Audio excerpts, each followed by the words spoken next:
Next tonight, could you be a foster carer? A children's charity says the capital urgently needs more than 1,200 extra foster homes this year alone. If not, those children will have to stay in care.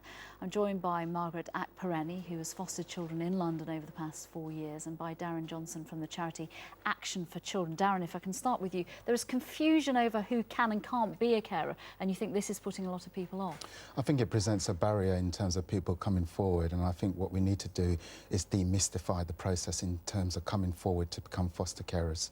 We can take you through some of the people who people believe can't be foster carers now. We've got a list. So, for example, if we can see, people think you can't be a carer if you are not in full-time employment, if you are gay, if you are a man, and also if you are over 55. And that's simply not true then. Any one of those people in that category can be a carer. Well, if you think of the capital and the amount of carers and families living in rented accommodation, and they're thinking that perhaps because they're living in rented accommodation, they can't come forward. In fact, they can.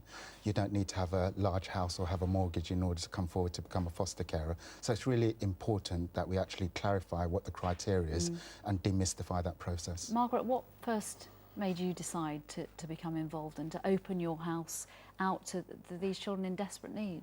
Well, it stems back from when I was about 19-year-old.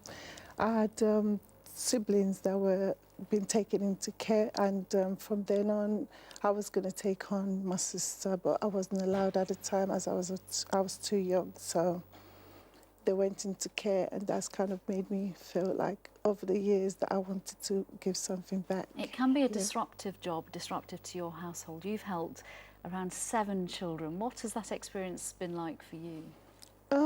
It's rewarding, at the same time challenging. So it's something that I wanted to do, and so I'm taking it on as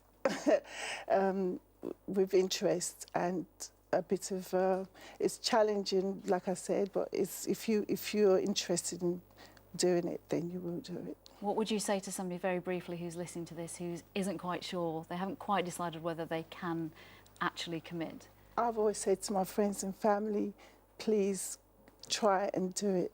So if anyone's thinking about taking it on, don't be too scared about the red tape surrounding the process. So just please try and foster a child and make a difference for both you and the child. Margaret and Darren, thank you very much for coming in to talk to me. Thank you. Tottenham